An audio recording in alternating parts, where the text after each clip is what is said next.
जिस शहर की मिट्टी भी पारस है, ऐसा शहर बनारस है। नमस्कार, सुप्रभात, गुड मॉर्निंग दोस्तों। आज है 19 फरवरी साल 2024।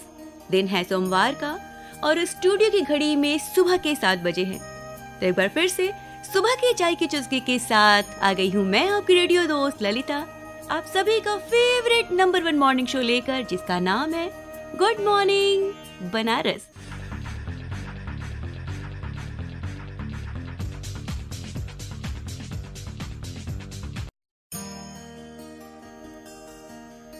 आप सुन रहे हैं आपकी वाणी आकाशवाणी। प्रोग्राम है गुड मॉर्निंग बनारस। इस प्रोग्राम में मैं हूं आपके साथ, आपकी रेडियो दोस्त ललिता। दोस्तों, कभी सुबह सुबह गंगा के घाटों पर जाके बैठिए, उगते हुए सूरज को देखिए, और जब सूर्य की किरणें गंगा की लहरों पर स्वर्णिम आभा बिखेरती है तो दिल को कितना सुकून मिलता है, वो शब्दों में बयां नहीं किया जा सकता। शायद इसीलिए कहा जाता है कि सुबह बनारस, बनारस की सुबह बहुत खूबसूरत होती है। तभी तो दुनिया भर के जो पर्यटक है, सैलानी है, यहाँ पर खिंचे चले आते हैं। और इन दिनों बनारस में हो रही प्रगति की वजह से भी बनारस बहुत ही ज्यादा आगे जा रहा है। और पर्यटन में जितने लोग इन दिनों बनारस आ रहे हैं, उतना शायद कहीं भी नहीं जा रहे हैं। सुबह गंगा घाट पर शंखनाद ध्वनि और घंटा घड़ियाल की आवाज के बीच नमः पार्वती पते हर हर महादेव का उद्घोष, जैसे हमने शिव को आत्मसात कर लिया हो।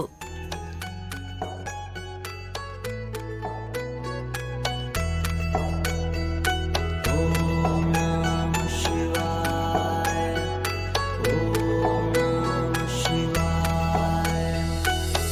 भगवान शिव की नगरी वाराणसी, मंदिरों की नगरी वाराणसी, गलियों की नगरी वाराणसी, ऐसी अनेकों नेक विशेषताएं अपने आप में समेटे हुए है ये शहर वाराणसी। विश्व की प्राचीन नगरी में एक वाराणसी, तभी तो बनारस को आध्यात्म का केंद्र भी माना जाता है।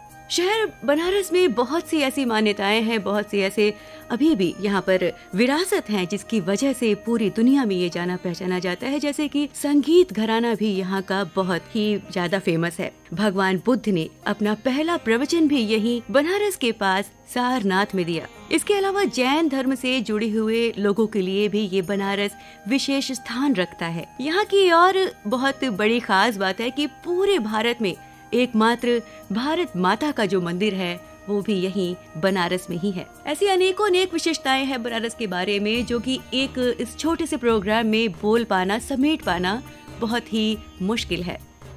इस विषय पर आइए एक नजर डालते हैं। हमारे साथ जुड़ चुके हैं दर्शन विभाग में assistant professor doctor विश्रुत Dwivedi ji. हमसे क्या बता रहे हैं, आइए सुनते हैं।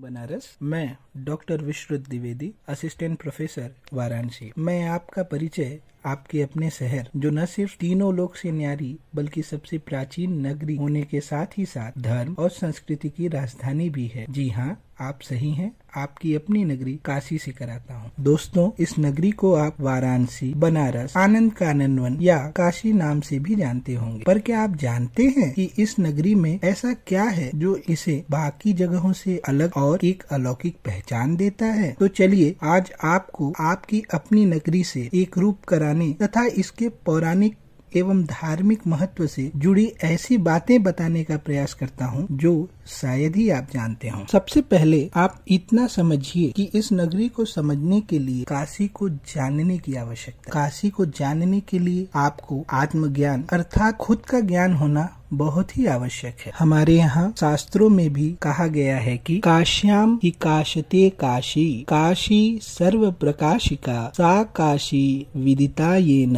तेन प्राप्ता ही काशिका। आत्मज्ञान के प्रकाश से काशी जगमगाती है। काशी सब वस्तुओं को अलौकित करती है, और जो व्यक्ति इस सत्य को जान गया वह काशी में एक रूप हो जाता है। दोस्तों, विष्णु पुराण में भी काशी का वर्णन है। वहाँ लिखा है कि चंद्रवंशी राजा सुहोत्र के 3 पुत्र काश्य, काश और गुत्समत। इनमें काश्य के पुत्र काशी ही काशी के सबसे पहले चंद्रवंशी राजा हुए। वायु पुराण के अनुसार भगवान शिव के जगत प्रसिद्ध 12 ज्योतिर्लिंगों में से एक विश्वेश्वर की प्रतिष्ठा यहीं काशी में है। इन्हें ही हम काशी विश्वनाथ के नाम से जानते हैं। दोस्तों, ऋषि कश्यप ने ही यहाँ शिवलिंग की स्थापना की है। इसे वेदों की भौं में स्थित माना गया है। विष्णु पुराण के अनुसार स्वयं ब्रह्मा जी ने यहाँ ज्योतिर्लिंग की प्रतिष्ठापना की है। लोक विख्यात है कि काशी नगरी भगवान शिव को सबसे ज्यादा प्यारी है। मत्स्य पुराण के अनुसार भगवान शिव ने माता पार्वती को बताया है कि मैं कभी इस क्षेत्र को त्याग नहीं सकता, इसलिए इस क्षेत्र को अविमुक्त क्षेत्र भी कहते हैं। दोस्तों, मैं आपको बताना चाहूँगा कि काशी का महत्व इसलिए भी है कि यहाँ की गलियाँ इसे और अलौकिक बनाती हैं। हमारे धर्म शास्त्रों में इसका वर्णन भी हमें मिलता है। कहा जाता है कि न तादृक् धर्म संभारो लभ्यते क्रतुकोटिभिः यादृक् वाराणसी वीथि संचारेण पदे पदे। अर्थात करोड़ों तीर्थ करने के बाद भी जो फल हमें नहीं मिलता, वह फल हमें केवल काशी की गलियों में विचरण करने, घूमने मात्र से मिल जाता है, क्योंकि यह नगरी भगवान विश्वेश्वर की नगरी है। कहा जाता है कि यहाँ कण कण में शंकर निवास करते हैं। मत्स्य पुराण के अनुसार काशी को भगवान शिव का नित्य विहार स्थल भी कहा गया है। बौद्ध ग्रंथ अंगुत्तर निकाय के अनुसार बुद्ध के काल में भारत में 16 महाजनपद मौजूद थे। इनमें काशी सबसे पहले स्थान पर है। अन्य महाजनपदों में कुरु, कोसल, अवंती, अश्मक, अंग, कंबोज, गांधार, चेदी, वज्जी, वत्स, पांचाल, मगध, मत्स्य, मल्ल और सुरसेन शामिल हैं। दोस्तों, रामायण काल यानी त्रेता युग में काशी बड़ी ही वैभवशाली नगरी थी। वाल्मीकि रामायण के अनुसार काशी और अयोध्या में गहरी मित्रता थी। यहाँ अयोध्या का वर्णन करना भी आवश्यक है। महाराज दशरथ ने अपने अश्वमेध यज्ञ में काशी नरेश को आमंत्रित भी किया था। जहाँ त्रेता युग में काशी नगरी महाराज दशरथ की अत्यंत प्रिय नगरी थी, वहीं पांडव काल यानी द्वापर युग में यह नगरी हस्तिनापुर की शत्रु नगरी थी, क्योंकि भीष्म ने विवाह मंडप से इस नगरी की 3 राजकुमारियों का हरण कर लिया था। इसका उल्लेख आप सभी को महाभारत के आदि पर्व से प्राप्त हो सकता है। हालांकि कुरुक्षेत्र के युद्ध में काशी नरेश पांडवों के पक्ष से ही युद्ध भूमि में लड़े। मत्स्य पुराण के अनुसार यह पूर्व पश्चिम की ओर 2 योजन लंबी तथा दक्षिण पश्चिम की ओर आधा योजन विस्तृत है। काशी का वाराणसी नाम भी काफी पुराना है। महाभारत के शांति पर्व में इस नाम का उल्लेख भी मिलता है। मुझे उम्मीद है आप सबको कुछ न कुछ नया जरूर सीखने को मिला होगा। मैं आप सबके प्रति अपना आभार व्यक्त करता हूँ। धन्यवाद। दोस्तों, ये थे दर्शन विभाग में असिस्टेंट प्रोफेसर के पद पर कार्यरत डॉक्टर विश्रुत द्विवेदी जी। बहुत ही अच्छी जानकारी इन्होंने हमसे साझा की। आपका बहुत धन्यवाद। प्रोग्राम सुन रहे हैं आप गुड मॉर्निंग बनारस, और इस प्रोग्राम में मैं हूं आपके साथ आपकी रेडियो दोस्त ललिता। आपकी वाणी आकाशवाणी से आप सुन रहे हैं प्रोग्राम गुड मॉर्निंग बनारस। और अब इस प्रोग्राम में वक्त है जानने का, देखें इतिहास में क्या खास है आज के दिन।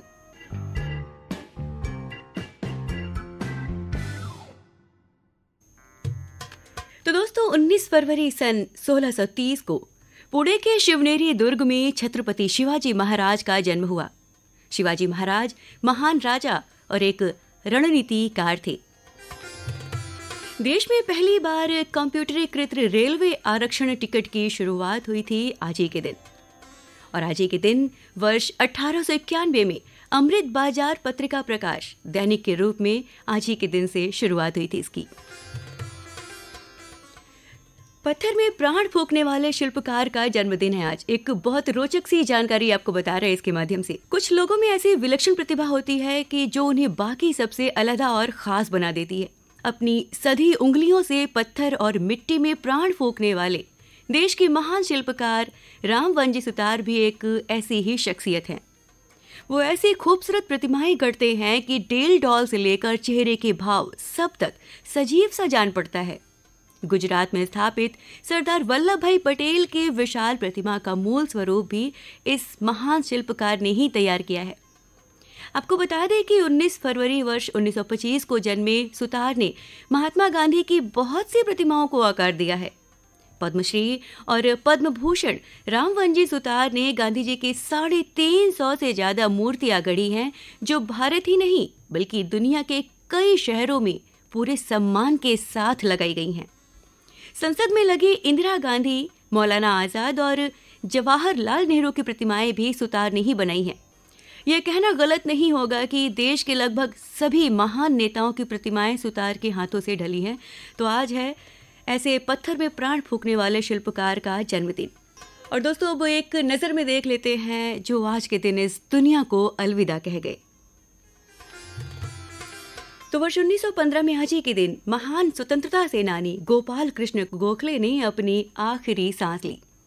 और आज ही के दिन वर्ष 2010 में फिल्म अभिनेता निर्मल पांडे का निधन हुआ।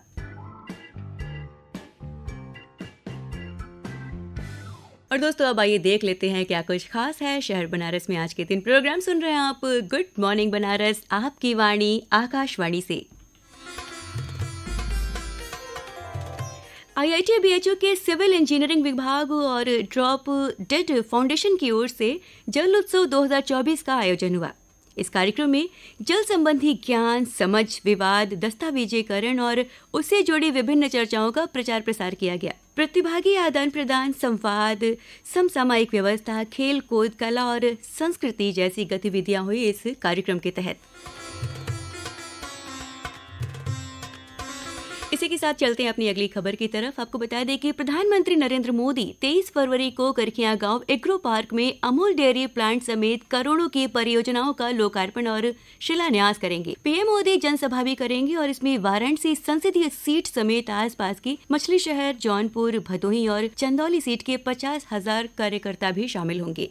आपको बता दें कि पीएम मोदी के हाथों 23 फरवरी को एक बार फिर वाराणसी में सौगातों की बारिश होगी। काशी में इस बार 14,316 करोड़ की कुल 36 परियोजनाओं का लोकार्पण और शिलान्यास होगा। इसमें 10,000 करोड़ की परियोजनाओं का लाभ सीधे बनारस को मिलेगा। इसमें 5 ऐसे शिलान्यास होने वाली योजनाएं हैं जिनके पूरे होने से बनारस की ताकत का एहसास होगा। मानसिक चिकित्सा परिसर में 420 बेड क्षमता वाला मेडिकल कॉलेज बनने जा रहा है। इसका सीधा लाभ वाराणसी के लोगों को ही नहीं बल्कि पूर्वांचल और बिहार को भी milega। वाराणसी रांची कोलकाता एक्सप्रेसवे बनने से 6 घंटे की बचत होगी। आपको बता दें कि अभी तक वाराणसी से कोलकाता जाने में करीब 15 घंटे लगते थे, जबकि भविष्य में ये दूरी तय करने में मात्र 9 घंटे ही लगेंगे। करखियाओं में BHEL के ओर से स्थापित की जाने वाली advance research and manufacturing plant में सेमी हाई स्पीड और हाई स्पीड ट्रेनों का कवच बनेगा। BHU में स्थापित होने वाले नेशनल सेंटर ऑफ एजिंग चिकित्सा विज्ञान संस्थान में वृद्ध रोगियों को लाभ मिलेगा। इसके अलावा रमना में प्रस्तावित बायोमेडिकल वेस्ट प्लाज्मा पायरोलिसिस संयंत्र के अस्पतालों के तकरीबन 10,000 बेड से निकलने वाले बायोमेडिकल कचरे का भी निस्तारण होगा। और इसी के साथ बढ़ते हैं अपने आज की अगली और आखिरी खबर की तरफ। काशी में टूरिस्टों का सफर अब और आसान होगा। इसके लिए उनको बस 4 महीने का और इंतजार करना है। इसके बाद 16 मिनट में मात्र कैंट से दशाश्वमेध घाट तक पहुंच जाएंगे यात्री। वहां जाकर मां गंगा की आरती का दर्शन भी कर सकेंगे। इसके बाद बाबा धाम में श्री काशी विश्वनाथ का रुद्राभिषेक भी कर सकेंगे। आपको बता दें कि काशी में रोपवे का कार्य सुपर स्पीड से चल रहा है। लगभग 70% ये काम हो चुका है, 30% बचा है, जिसके लिए थोड़े समय की और जरूरत है। तो दोस्तों, देखते ही देखते वक्त हो गया मेरा इस प्रोग्राम से विदा लेने का। जिंदगी बहुत खूबसूरत है, इसका एक एक पल बहुत कीमती है। इन पलों को गवारा नहीं जाने दीजिएगा, क्योंकि ये भी तो फिसलती हुई रेत की तरह है। एक पल है तो दूसरे पल नहीं, इसीलिए हर पल को खुलकर जिए। स्वस्थ रहिए, खुश रहिए और मुस्कुराते रहिए, क्योंकि ये जिंदगी भी तो आईने की तरह है।